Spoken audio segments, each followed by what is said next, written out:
You don't belong on our private island, his mistress sneered while boarding the helicopter. He embraced her as if I didn't exist. Hours later, when they touched down on the island shore, security was waiting, only to announce the paradise now belonged to someone they never expected. I knew my life was over the moment I saw those red designer heels by our front door. Not my heels. I hadn't owned anything that expensive since I started funding Sebastian's dreams. These belonged to someone else, someone who was currently in my bedroom with my boyfriend of 5 years, their laughter floating through the thin walls like poison.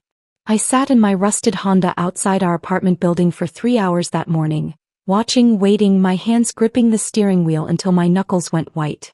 When they finally emerged, Sebastian didn't even check if my car was in its usual spot.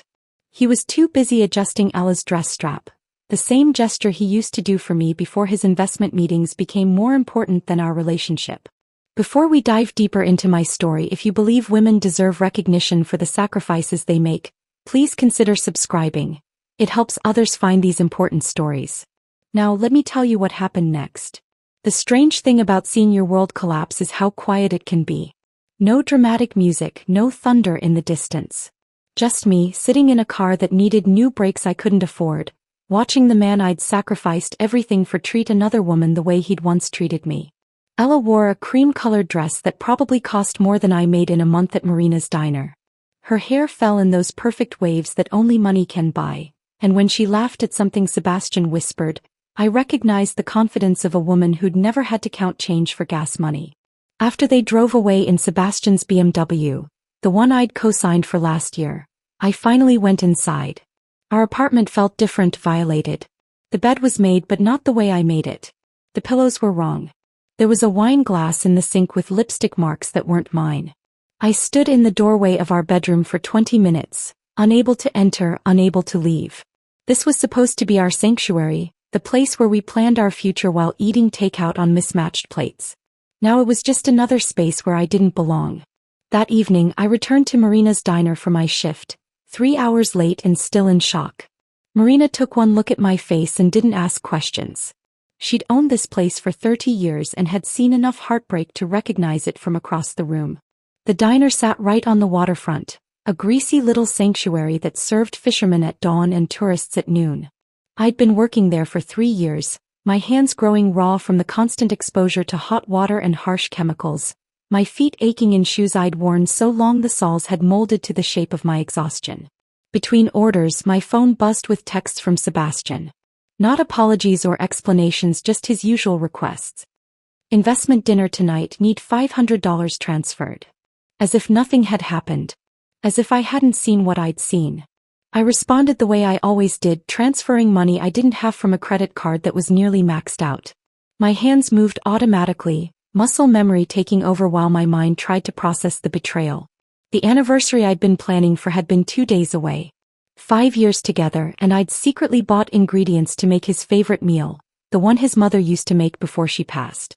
I'd even traded my Saturday night shift with Marcy, giving up the best tips of the week because Sebastian had promised something special. He'd been talking about it for weeks, building it up, saying he wanted to celebrate everything we'd built together. I'd pressed his best suit that morning, the Italian one I'd bought him for Christmas with 3 months of saved tips, making sure the creases were perfect for whatever surprise he had planned. Around 9 that night, Uncle Matthew walked into the diner.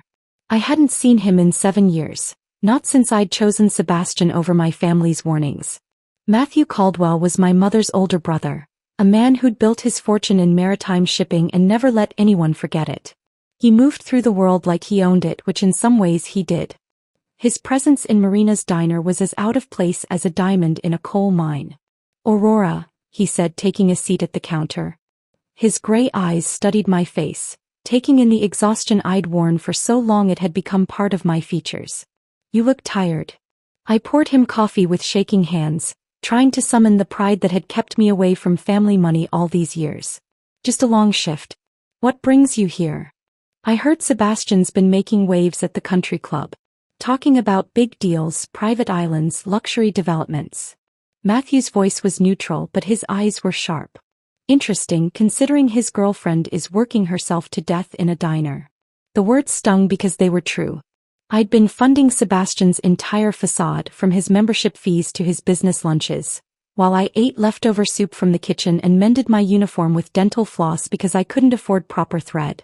"We're building something together," I said, the lie automatic after years of practice. "His success is our success." Matthew reached into his wallet and pulled out a business card, sliding it across the counter. "When you're ready to stop paying for someone else's kingdom, call me." "But Aurora," he paused, his expression softening for just a moment, "don't wait until there's nothing left of you to save." He left a $100 tip for his $3 coffee and walked out, leaving me with his card and a growing awareness that everyone could see what I'd been blind to. I finished my shift in a daze, mechanically serving orders while my mind replayed the morning's discovery. Those red heels by the door. Sebastian's hand on Ella's lower back. The ease with which he'd betrayed everything we'd built. Or rather, everything I'd built while he took credit for it. When I got home that night, Sebastian was already asleep or pretending to be. His phone sat on the nightstand, and for the first time in 5 years I felt the urge to look through it. But I didn't. Not yet. Instead, I stood in our kitchen holding Uncle Matthew's business card, feeling something cold and calculating begin to form in my chest. This wasn't over. In fact, it was just beginning. 3 days passed before I decided to follow him. 3 days of pretending everything was normal, of serving coffee with steady hands while my mind replayed those red heels by the door. Sebastian had mentioned something about a morning meeting at Whitmore Airfield, speaking casually over breakfast as if he hadn't shattered my world.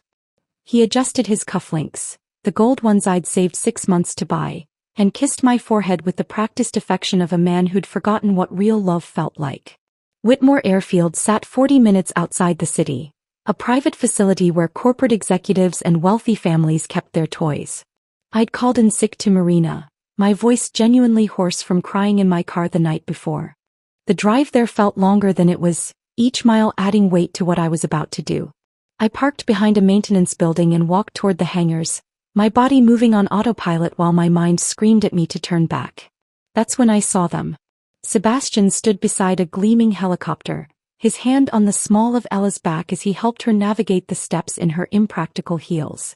The morning sun caught her hair, making it shine like something from a commercial, and I watched Sebastian look at her the way he used to look at me when we first met.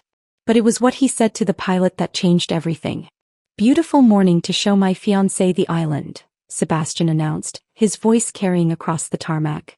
"Solara Island is absolutely stunning this time of year. My private paradise." The words hit differently than the betrayal itself. Solara Island. I knew that name. It had been carved into a wooden plaque in Uncle Matthew's study, the crown jewel of his property empire, passed down through 3 generations of Caldwells. Sebastian was claiming ownership of my uncle's island, spinning lies so bold they took my breath away. I stepped out from behind the hangar before I could think better of it. My sneakers made no sound on the concrete, but Ella saw me first. Her expression shifted from surprise to something else entirely. Amusement, maybe, or satisfaction. She didn't step away from Sebastian. Instead, she moved closer, threading her arm through his with deliberate possessiveness. "Aurora," she said, my name sounding foreign in her mouth. "Sebastian told me you might show up like this." Sebastian's face had gone pale, but he didn't speak. He stood there, trapped between 2 women, and chose silence. Ella filled it for him.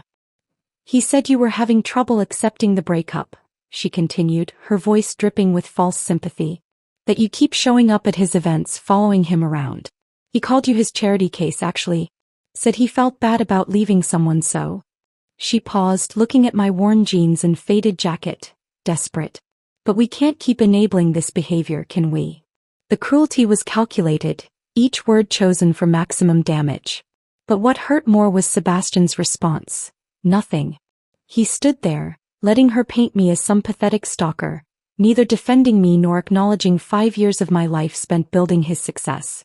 His silence was the final betrayal, worse than the cheating, worse than the lies. "Enjoy the island," I managed to say, my voice steadier than I felt. "I'm sure Uncle Matthew would be fascinated to know you're claiming it as yours." Something flickered in Sebastian's eyes. Fear, maybe, or recognition that I wasn't as naive as he'd assumed. But Ella was already pulling him toward the helicopter, laughing about something the pilot had said, dismissing me as easily as she'd dismiss a servant. I walked back to my car with measured steps, refusing to run, refusing to give them the satisfaction of seeing me break. But once inside, my hands shook so violently I couldn't get the key in the ignition. That's when I noticed it. Sebastian's phone on the passenger floor, where it must have fallen from his jacket when he'd grabbed his overnight bag from the car earlier. The device felt like fire in my hands. His passcode hadn't changed. Still my birthday, a detail that might have meant something if I hadn't just witnessed him claiming to be engaged to another woman. What I found inside destroyed any remaining delusions I'd harbored. 2 years. The messages with Ella went back 2 years. While I was working double shifts to pay for his MBA graduation dinner, he was texting her about weekend getaways. While I was transferring my savings for his emergency root canal, he was booking hotels with her credit card, promising to pay her back once his situation with me was resolved. The word he used for me wasn't girlfriend or partner. It was situation. The lies went deeper than infidelity. He told Ella he owned 3 restaurants downtown, the ones I'd helped finance but were actually failed ventures.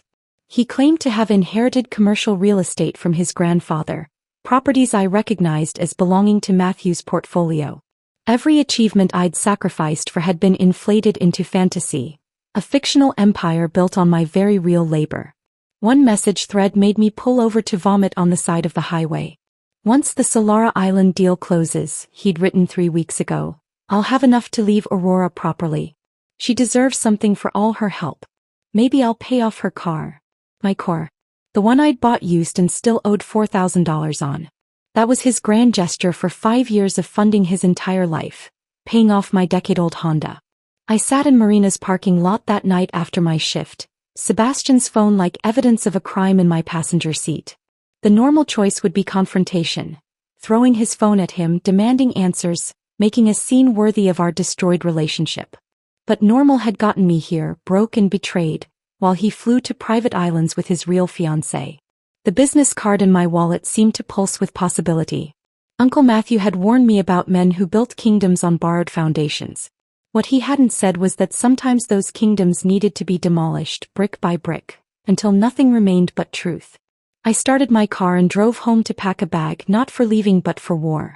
Sebastian thought I was weak, desperate, a charity case clinging to false hope. He was about to learn that the woman who'd sacrificed everything for his dreams had been taking notes the entire time. Every receipt, every transfer, every lie was documented in notebooks I'd hidden throughout our apartment, a paper trail I'd kept out of habit from growing up poor, never imagining it would become evidence of the greatest theft of all, the theft of my life. Dawn would come soon, and with it my first move. Uncle Matthew's estate opened its gates at 6 in the morning. I would be there at 5:59, holding Sebastian's phone and the truth about Solara Island. The man I'd loved was gone, if he'd ever existed at all. What remained was a stranger wearing expensive suits I'd bought, claiming properties he'd never owned, building an empire on foundations that were about to crack. The gates of Matthew's estate opened at precisely 6 in the morning, just as I knew they would. The security guard recognized me despite the 7-year absence, his eyes widening at my appearance. Not the confident young woman who'd left to chase love, but someone harder, carrying evidence of betrayal in a designer phone that wasn't mine. Morning fog rolled off the ocean and across Matthew's manicured gardens as I walked the familiar limestone path to the main house. The estate sprawled across 20 acres of prime coastal property, every hedge perfectly trimmed, every stone in its place. This was the life I'd walked away from, choosing Sebastian's promises over family stability. Now I returned not as the prodigal niece seeking forgiveness, but as someone who finally understood that dignity had a price, and I'd been paying it for too long. I found Matthew in his study, exactly where I knew he'd be. He sat behind a mahogany desk that had belonged to my grandfather, reviewing maritime contracts with reading glasses perched on his nose. The room smelled of leather and coffee, morning light streaming through windows that faced the harbor. He looked up when I entered, and something in my face made him set down his pen immediately. Aurora. He stood, studying me with those sharp gray eyes that missed nothing. You look like you haven't slept. I need to show you something. I placed Sebastian's phone on his desk, followed by the notebooks I'd been keeping for years. But first, you should know that Sebastian is claiming he owns Solara Island.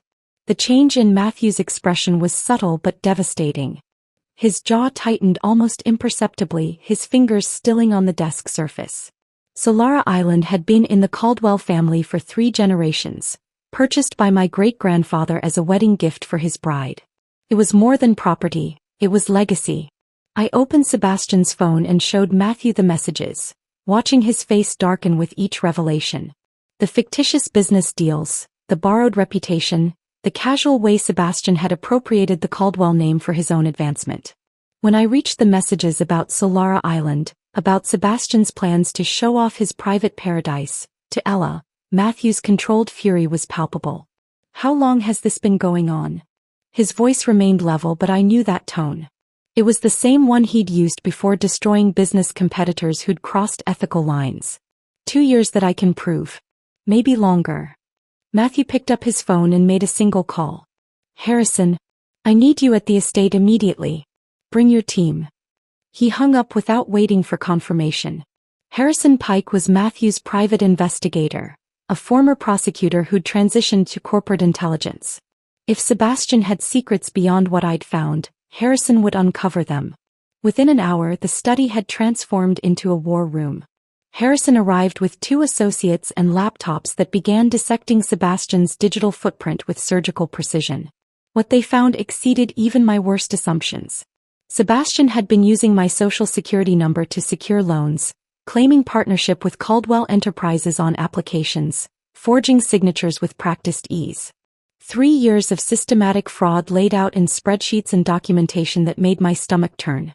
"He owes almost $200,000 across various creditors," Harrison reported, his voice clinical.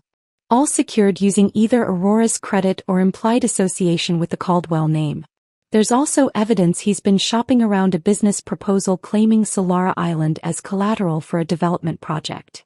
Matthew poured himself whiskey despite the early hour, then poured one for me. The burn of expensive alcohol felt appropriate for the moment. We sat in leather chairs that had witnessed decades of family decisions, and I watched my uncle transform from family patriarch to strategic predator. "He wants to play owner of Solara Island?" Matthew's smile was dangerous. "Then let's give him the full experience." The plan formed with elegant simplicity. Matthew would contact the island's staff, instructing them to prepare for Sebastian's arrival. They would treat him like the owner he claimed to be, fulfilling every request while documenting everything. Hidden cameras would be installed in the main villa. Financial notices would be timed to arrive during his romantic weekend. Every lie would be recorded, every boast catalogued, until Sebastian had created enough evidence to bury himself. "We'll need the paper trail perfect," Matthew said, already typing instructions to his legal team. "When this ends, I want him to understand that stealing from a Caldwell has consequences." As plans solidified around me, I walked out to Matthew's private beach, needing air that didn't taste of revenge. The sand was cold under my bare feet, waves delivering their eternal rhythm against the shore. I called Marcus, my only friend who'd stuck around through the Sebastian years, needing someone to tell me I wasn't becoming the monster I was fighting. "You're not seeking revenge," Marcus said after I'd explained everything. "You're seeking restoration. There's a difference between destroying someone for satisfaction and stopping someone from continuing to destroy you." From the terrace I could see Matthew watching me, and in his posture I recognized something familiar. He'd been protecting this family's legacy his entire life, making hard decisions that kept the Caldwell name strong. My mother, his sister, had been the gentle one, the one who chose love over logic. She died when I was 15, leaving me caught between 2 worlds. Matthew's pragmatism and her romanticism. I'd chosen her path with Sebastian, and it had led me here, broken and preparing for war. When I returned to the study, Matthew handed me a folder. Inside were documents I didn't expect. Transfer papers for a small investment account he'd maintained in my name since my mother's death, untouched and growing for over a decade. "Your mother made me promise to give this to you when you were ready to build something of your own," he said quietly. "I think that time has come. But first we deal with Sebastian." The trap was set. Solara Island's staff had been briefed. The cameras were being installed. Financial notices were being prepared for strategic delivery. Sebastian thought he was taking his mistress to paradise, but he was actually walking into a carefully constructed theater where his performance would be his undoing. I stayed at Matthew's estate that night, sleeping in my old room for the first time in 7 years. The ceiling still had the glow-in-the-dark stars I'd stuck there as a child, their faint light a reminder of dreams I'd once had before Sebastian rewrote them. Tomorrow the real work would begin. Tonight I finally understood that justice wasn't about becoming like Sebastian. It was about becoming who I should have been all along. Someone who refused to let lies stand as truth. The next morning brought news through Matthew's network. Sebastian's helicopter had departed from Whitmore Airfield at 10, carrying him and Ella toward what he believed would be his greatest performance yet. I watched from Matthew's study as he showed me the live satellite feed of Solara Island, a private indulgence he'd installed years ago to monitor his investment. The helicopter appeared as a small speck against the azure water, approaching paradise with no idea it was actually approaching judgment. The staff had been thoroughly briefed by Matthew's estate manager, Patricia, a woman who'd worked for the Caldwell family for 20 years and understood the delicate balance between service and surveillance. Every employee on the island, from the dock hands to the housekeeping staff, wore tiny earpieces connected to a central communication system. They would play their parts perfectly, treating Sebastian like the owner he pretended to be while recording every boastful claim and fraudulent statement. When the helicopter touched down on Solara Island's helipad at noon, the scene was orchestrated beautifully. 3 staff members in crisp white uniforms stood waiting with champagne on silver trays, addressing Sebastian as Mr. Sebastian with practiced deference. Through the hidden cameras, I watched him straighten his shoulders, his entire posture changing as he absorbed their attention. Ella emerged from the helicopter like she was stepping onto a red carpet, her sundress billowing in the ocean breeze, her face glowing with the satisfaction of someone who believed she'd finally found her prince. "Welcome to your island paradise," the senior staff member said, his face neutral despite knowing the truth. Sebastian accepted the champagne with a proprietary air, gesturing broadly at the landscape as if he'd personally carved it from the ocean. "Isn't it magnificent?" he said to Ella, loud enough for the cameras to capture clearly. "I've owned this place for 3 years now. Been waiting for the right moment to share it with someone special." Matthew, sitting beside me, made a note in his legal pad.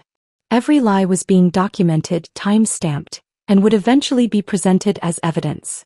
The federal charges for fraud would be substantial, but it was the personal humiliation that would destroy Sebastian completely. The villa tour began at 2 in the afternoon. Sebastian walked through the main house with exaggerated familiarity, making up stories about renovations he'd supposedly overseen, furniture he'd allegedly imported from Italy, art pieces he claimed to have personally selected. Ella absorbed it all, occasionally running her fingers along surfaces with an acquisitive touch that made my skin crawl. She was already imagining herself as mistress of this domain. Then came the first crack. At the Island Boutique, a small shop that sold luxury items to guests, Sebastian selected a designer watch for himself and a gold necklace for Ella. When he handed over his credit card with casual arrogance, the machine declined. The staff member ran it again with the same result. I watched Sebastian's face flush as he fumbled for another card, muttering about technical difficulties with his bank. "These offshore accounts," he said to Ella with forced laughter. "Sometimes the international transactions get flagged. I'll have my accountant sort it out." But his accountant wasn't answering calls. Through the surveillance feed, we could see Sebastian stepping away repeatedly to check his phone, each unanswered call adding another layer of panic to his features. Matthew had timed everything perfectly. The banks had been notified of suspicious activity. Credit lines had been frozen pending investigation. The financial house of cards was beginning to tremble. Dinner that evening was served on the beach, tiki torches creating circles of golden light against the darkening sky. The table was set with Caldwell family china, the crest clearly visible on each piece. I watched Ella's fingers trace the elaborate C on her wine glass, her expression thoughtful. "This crest is everywhere," she observed, her voice carrying perfectly to the hidden microphones. "Even carved into those trees that must be hundreds of years old. Tell me again how you acquired this place." Sebastian launched into an elaborate fiction about shell companies and trust funds, international negotiations and private deals. The more he talked, the more fantastical his story became. The cameras captured every bead of sweat on his forehead, every nervous gesture as he wove lies so complex even he seemed to lose track of them. My family had connections with the Caldwells, he said at one point, and I felt Matthew tense beside me. We go way back. They needed liquidity, I had capital, and the island changed hands very quietly. Very few people know the real story. Ella nodded, but something in her eyes had shifted. She was too smart to fully believe him, but too invested in the fantasy to challenge it directly. Instead, she asked seemingly innocent questions that forced Sebastian to dig his hole deeper with each answer. After dinner, they walked along the beach, and for a moment, watching them through the cameras, I felt a strange pang. Not jealousy exactly, but a recognition of what I'd once wanted with Sebastian. Those easy, intimate moments, the shared dreams, the promise of a future together. But that Sebastian had never existed. The man on the screen was who he'd always been, someone who built castles in the air and expected others to pay the mortgage. As night fell over Solara Island, Matthew's security team implemented the next phase. Door codes were changed remotely. Boat access was restricted. The helicopter pilot was instructed to develop mechanical issues that would delay any departure. Sebastian and Ella were effectively trapped in paradise, though they wouldn't realize it until they tried to leave. In the master suite, Sebastian finally stopped checking his phone and focused on Ella, playing the part of the confident owner to the end. Through the night vision cameras, we could see them on the terrace, champagne glasses in hand, looking out over an ocean that didn't belong to him toward a future that would never exist. Matthew closed his laptop and looked at me with something between sympathy and satisfaction. We had documented enough fraud in one day to ensure serious legal consequences, but the real destruction would come tomorrow when Sebastian's carefully constructed identity collapsed entirely. I felt no pleasure in watching him sleep peacefully in luxury he couldn't afford, beside a woman who would soon see him for exactly what he was. This wasn't about enjoyment. It was about balance, about the universe correcting itself after years of allowing lies to flourish at truth's expense. Morning arrived at Solara Island with a spectacular sunrise that Sebastian would never appreciate. I watched through the surveillance feed as he jolted awake at 7, his phone vibrating violently on the nightstand. The screen showed 17 missed calls from his lawyer, Bradley Morton, a man who'd helped Sebastian navigate the gray areas of financial law for years. This time, Bradley wasn't calling to help. Sebastian stumbled onto the terrace, pressing the phone to his ear while Ella floated in the infinity pool below, her morning swim a picture of serenity that contrasted sharply with the chaos unfolding above her. Through the hidden microphones, we could hear Bradley's voice, high and strained. "They've frozen everything, Sebastian. Every account. The properties you listed as collateral? The bank knows you don't own them. They're calling in all the loans immediately. We're talking about criminal fraud charges here." Sebastian's free hand gripped the terrace railing so hard his knuckles went white. He tried to keep his voice low, but panic made him careless. "That's impossible. Those accounts have been active for years. This is just a misunderstanding." From the pool, Ella had stopped swimming. She floated on her back, seemingly relaxed, but her eyes tracked Sebastian's pacing with the focus of a predator sensing weakness. When he ended the call and tried another number, then another, each going unanswered, she gracefully exited the pool and wrapped herself in a silk robe. "Problems, darling?" she called up, her tone light but probing. "Just some banking confusion," Sebastian replied, forcing a smile that looked more like a grimace. "International holdings can be complex. Nothing to worry about." The morning supply boat arrived at 9, carrying provisions and one unexpected passenger. James Rodriguez had been a bartender at the Marina District Club where Sebastian held court every Friday night, buying rounds with my money while regaling anyone who'd listen with tales of his business victories. Matthew's team had tracked James down and offered him a free day trip to Solara Island in exchange for his presence. He didn't know the full plan, but he didn't need to. James encountered Ella at the breakfast pavilion while Sebastian remained in the villa, frantically attempting to access accounts that no longer responded to his passwords. The bartender's natural chattiness did the rest. "Mrs. Ella, right?" James said with friendly recognition. "I've seen you with Mr. Sebastian at the club. He's quite the storyteller." Ella's perfectly shaped eyebrow arched slightly. "Oh, what kind of stories?" "The best kind," James laughed, helping himself to fresh fruit from the buffet. "Just last month he was telling everyone about how he convinced his ex-girlfriend to fund his entire business venture. Said she was so naive she'd sign anything he put in front of her. Or I think her name was Sweet woman used to pick him up when he was too drunk to drive. Haven't seen her lately though. The color drained from Ella's face so gradually it was like watching a sunset in reverse. He said she was his ex-girlfriend? Well, that's what he called her last month.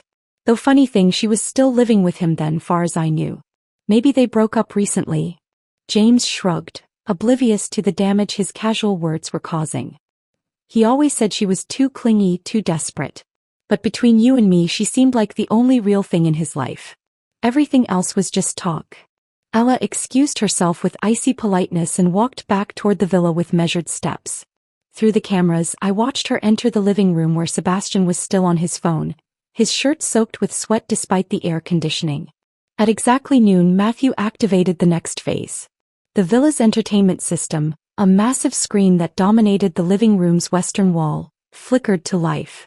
Sebastian and Ella both turned toward it, and there I was, sitting in Matthew's study, looking directly into the camera with calm determination. "Hello, Sebastian," my recorded voice filled the room. "By now you've discovered that your accounts are frozen and your fictional empire is crumbling. I want you to understand that this isn't about revenge. It's about truth." I watched their faces through the surveillance feed as my message continued. Sebastian's expression cycled through shock, rage, and fear, while Ella's features hardened into something resembling carved marble. For 5 years I worked double shifts at Marina's diner to fund your dreams. Every business lunch, every suit, every country club membership came from my exhaustion. I co-signed loans believing we were building a future together. You built your reputation on my sacrifices while telling people I was your charity case, your burden, your naive ex-girlfriend who couldn't let go. The presentation I'd prepared with Matthew's team began displaying on screen. Bank statements showing my transfers to Sebastian's accounts. Photos of receipts for purchases he'd claimed as his own investments. Legal documents with my signature supporting his ventures. The properties you claim to own belong to the Caldwell family. The businesses you boast about have failed or never existed. Even now, you're standing in my Uncle Matthew Caldwell's family estate, pretending it's yours. Every lie you've told has been documented. Every fraud recorded. Ella stood up slowly, her movements deliberate and controlled. She walked past Sebastian without looking at him and headed toward the guest bedroom. He followed, his voice rising with desperate explanations that contradicted themselves with every sentence. "Ella, please, this is all a misunderstanding. Aurora is just bitter about our breakup.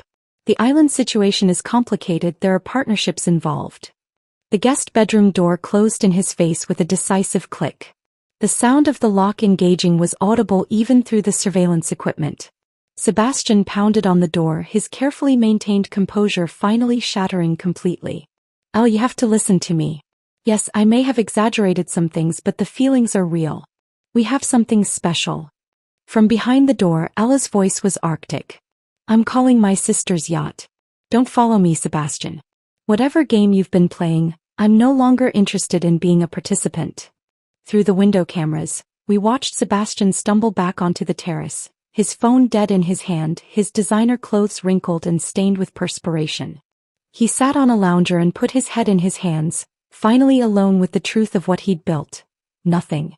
An empire of air, supported by the woman he'd dismissed as desperate and naive. The afternoon sun beat down on Solara Island, and Sebastian sat motionless as paradise transformed into a beautiful prison. Inside the guest bedroom, Ella made her calls with clinical efficiency, arranging her exit from a story she'd never wanted to be part of. The man she'd thought was a prince had turned out to be something far more common. A liar living on borrowed everything, including time. The sun began its descent toward the horizon at 4:30, painting Solara Island in shades of gold and amber that would have been breathtaking under different circumstances. Sebastian remained on the terrace, staring at nothing, while Ella had barricaded herself in the guest bedroom for the past 4 hours. Through the surveillance feeds, I watched him attempt to compose himself several times, straightening his wrinkled shirt and running fingers through disheveled hair, only to slump back into despair when reality reasserted itself. Then the boats appeared. 3 vessels cutting through the golden waters with purposeful precision, their timing calculated to arrive just as Ella's sister's yacht appeared on the opposite horizon. Matthew had orchestrated this moment like a conductor preparing for the finale of a symphony. The lead boat carried Matthew himself, his silver hair catching the light as he stood at the bow, watching his island grow larger with each passing moment. Behind him, his legal team sat with briefcases that contained Sebastian's complete undoing. The third boat held additional security personnel, though they would prove unnecessary. Ella emerged from the guest bedroom at the sound of approaching engines, her luggage already packed, her makeup flawless despite the day's revelations. She moved through the villa with the detached efficiency of someone erasing their presence from a place they wished they had never been. Sebastian scrambled to his feet when he saw her, but she held up one manicured hand to stop him from speaking. The boats reached the dock simultaneously with Ella's escape vessel, but Matthew's security chief radioed the yacht captain with clear instructions. No departures until Mr. Caldwell had concluded his business. The yacht idled 50 yards offshore, close enough for Ella to see salvation, far enough to ensure she would witness what came next. Matthew entered the villa like he owned it, which of course he did. His presence filled the space in a way that had nothing to do with physical size and everything to do with authority earned through decades of building an empire on solid foundations rather than borrowed dreams. His legal team followed, transforming the great room into an impromptu courtroom where Sebastian would stand trial for his deceptions. Mr. Reeves, Matthew's lawyer Harrison Pike, addressed Sebastian with the kind of formal courtesy that preceded legal devastation. We need to discuss several matters of urgent importance regarding your activities over the past 3 years. Sebastian attempted to summon his usual charm, the smooth confidence that had carried him through countless situations where truth became negotiable. Mr. Caldwell, I think there's been a terrible misunderstanding. Aurora and I had a business arrangement. She was fully aware of all our ventures. Matthew remained silent, his gray eyes fixed on Sebastian with an intensity that made the younger man take an involuntary step backward.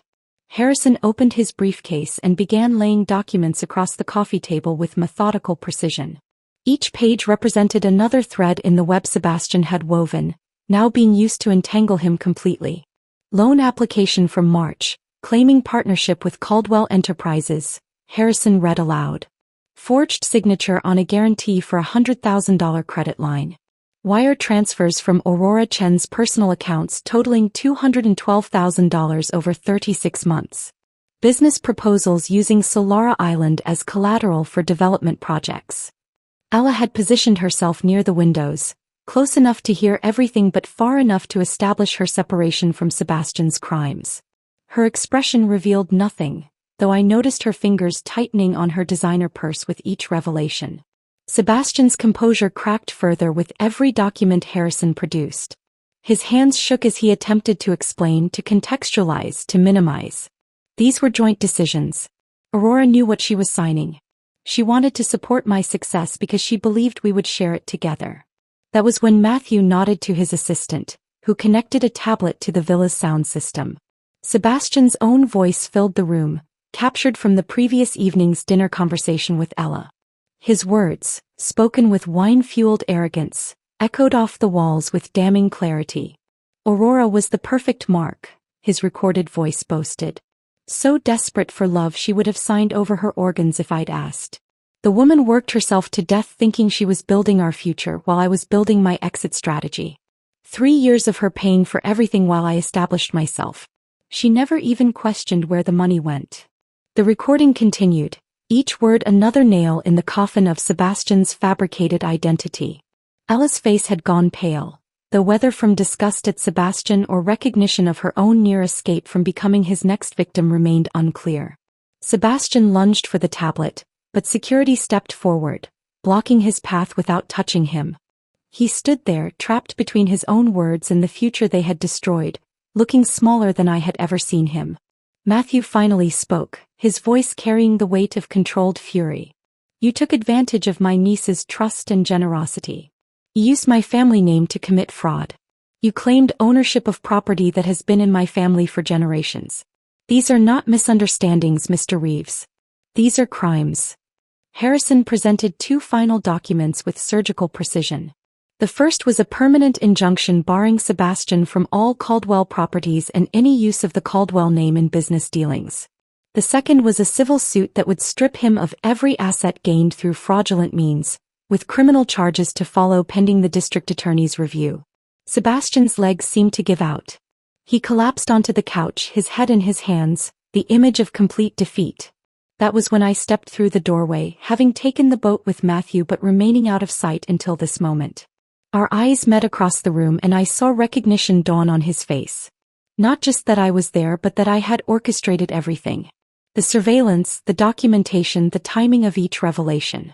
The woman he had dismissed as desperate and naive had constructed his downfall with meticulous precision. I did not smile. I did not gloat.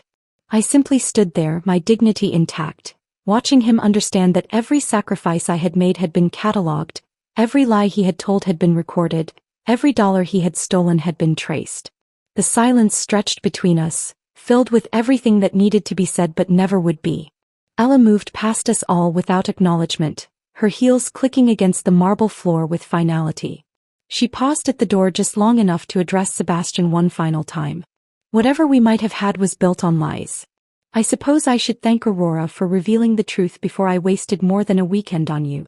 The security team escorted her to the waiting yacht, which departed immediately, carrying away Sebastian's last hope of maintaining any piece of his fabricated life. The sun continued its descent, casting longer shadows across the villa where Sebastian sat surrounded by the wreckage of his deceptions. The security team moved with practiced efficiency, not rough but undeniably firm as they guided Sebastian from the villa toward the dock. The sun had dipped lower, casting long shadows across the manicured grounds, and that was when the island staff began their final performance. From various entrances around the villa, employees emerged carrying boxes, each one bearing a label written in Matthew's precise handwriting. Rolex Submariner. Purchase date January 15th. American Express card registered to Aurora Chin, read the first label. Italian leather shoes, 3 pairs, MasterCard Aurora Chin March through May. Each box represented another theft, another betrayal transformed into material evidence. The staff placed them in neat rows along the path to the dock, creating a gauntlet of Sebastian's crimes that he would have to walk past. Matthew had hired 2 photographers from a legitimate news agency, professionals who specialized in corporate fraud cases. They documented everything with clinical detachment, their cameras capturing Sebastian's progression from the villa to his judgment. For someone who had spent 3 years crafting a false image, being photographed in his complete destruction was perhaps the cruelest punishment of all. His shoulders hunched forward as he tried to shield his face, but there was nowhere to hide on the open path. Near the dock, Ella's yacht had pulled alongside to allow her to disembark one final time. She stood at the gangway in a different outfit than she'd worn earlier, having changed into something severe and black, as if she were already dressed for the funeral of their relationship.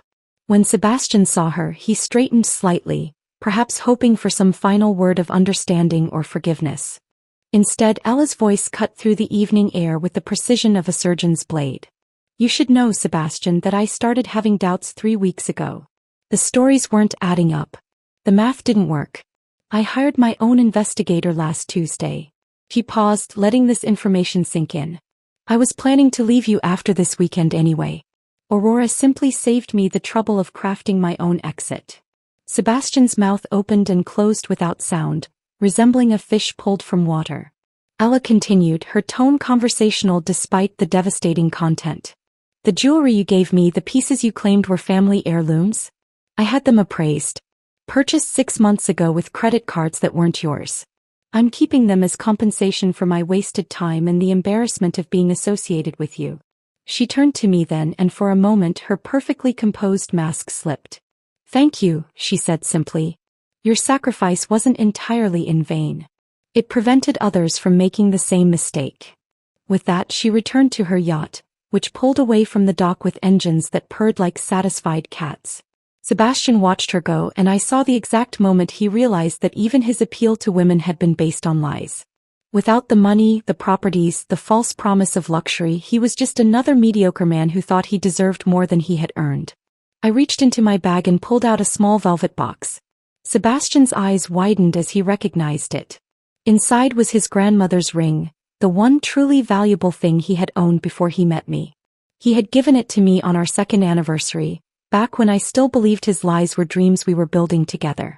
Even after discovering his betrayal, even after learning about Ella, I had kept it safe. This belonged to your grandmother, I said, walking toward him with measured steps.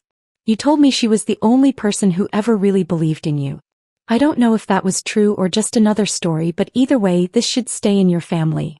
I placed the box in his hand and he stared at it as if he couldn't quite process what was happening. Here I was, the woman he had systematically destroyed, showing more care for his family heritage than he had ever shown for my well-being. His fingers closed around the box and I saw his throat working as he struggled with words that wouldn't come. Why? He finally managed to ask. Because I'm not you, I replied simply. I don't take things that aren't mine. I don't destroy what others hold precious. That's the difference between us, Sebastian. You thought my kindness was weakness, but it was actually strength. The strength to remain human even when you tried to break me. The sound of boat engines interrupted whatever response he might have made. The police vessel approached the dock with steady purpose, carrying officers from the mainland who had warrants based on the evidence Matthew's team had compiled. 2 officers disembarked first, their expressions professionally neutral as they approached Sebastian with handcuffs. Sebastian Reeves, you're under arrest for fraud, identity theft, and forgery. You have the right to remain silent. Anything you say can and will be used against you in a court of law. As they read him his rights, Sebastian looked at me one last time. His eyes, which I had once found so charming, were now desperate and hollow. Aurora, I did love you once. In the beginning, before everything got complicated. That was real. I met his gaze steadily, feeling neither anger nor pity, just a vast tiredness that seemed to settle into my bones. Love doesn't steal someone's future, Sebastian. Love doesn't drain someone dry and call them desperate for giving everything. Love doesn't lie about who they are while taking credit for someone else's sacrifice. Whatever you felt in the beginning, it wasn't love. It was opportunity. The officers guided him onto the police boat, his hands now cuffed in front of him. The photographers captured these final moments, the sunset providing dramatically appropriate lighting for the end of Sebastian's fabricated empire. As the boat pulled away from the dock, I noticed he was still clutching his grandmother's ring box, the only real thing he had left. Matthew placed a hand on my shoulder, gentle but grounding. You did well, Aurora. Your mother would be proud of how you handled this. I watched the police boat shrink into the distance, carrying away 5 years of my life in the form of a man I had never really known. The sun touched the horizon, setting fire to the clouds in shades of orange and pink that seemed too beautiful for such an ugly day. Around us, the island staff began cleaning up the boxes of evidence, returning Solara Island to its pristine state, as if Sebastian had never existed here at all. The morning would bring lawyers and paperwork, recovered assets, and new beginnings. There would be testimony to give and documents to sign. But for now, I stood on my uncle's dock watching the last light of day fade from the sky, feeling something I hadn't experienced in years. Freedom. The kind that comes not from revenge or vindication, but from finally letting go of a weight you didn't realize you had been carrying until it was gone. The first morning in my apartment without Sebastian's presence felt like breathing after being underwater for 5 years. Sunlight streamed through windows I had forgotten could be clean, illuminating the small space that suddenly seemed twice its size without his belongings crowding every surface. My phone, which had been silent for months except for his demands, now buzzed with life. 23 messages waited for me, each one from someone I had lost touch with during the Sebastian years. Former colleagues from the marketing firm where I had worked before taking extra shifts at the diner reached out with variations of the same sentiment.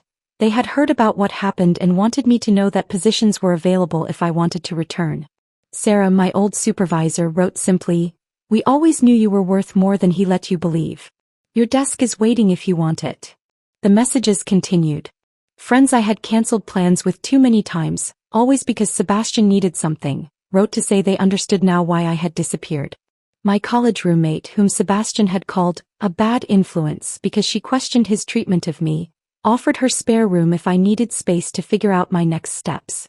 Each message was a thread reconnecting me to a life I had abandoned, proving that some bridges, though neglected, had never truly burned. 3 days later, Matthew asked me to meet him at Marina's diner. The request felt deliberate, bringing everything full circle to where my story had begun and nearly ended. Marina herself was working the morning shift, her weathered face breaking into the first genuine smile I had seen from her in years when I walked through the door. "Coffee's on me today, honey," she said, pouring a cup without waiting for my order. "Every day if you want." You've paid enough in this life. Matthew arrived precisely at 9, looking somewhat out of place in his tailored suit among the fishermen and dock workers who comprised the morning regulars. He ordered black coffee and got straight to the point, as was his way.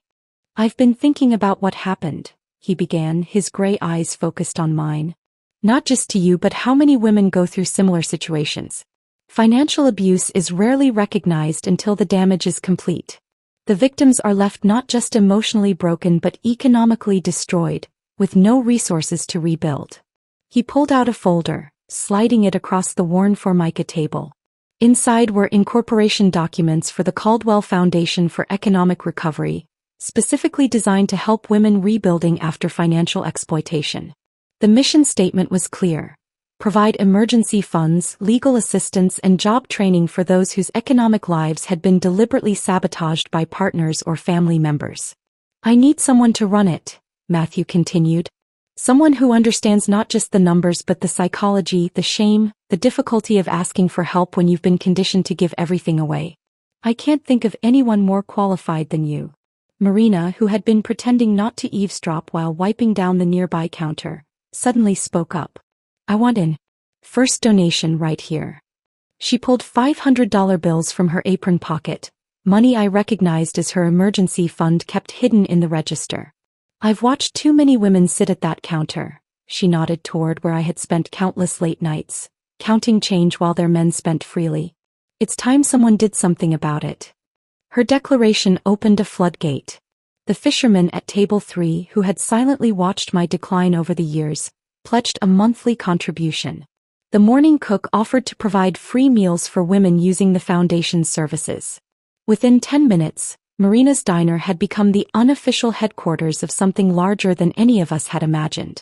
6 months passed in a blur of establishing the foundation, helping our first clients, and slowly reconstructing my own life.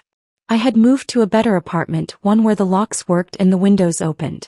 My position at the foundation provided not just income but purpose, transforming my pain into something that could prevent others from experiencing the same. Then the letter arrived, expensive stationery with a return address I did not recognize. Inside, Ella's handwriting was as precise as her appearance had been.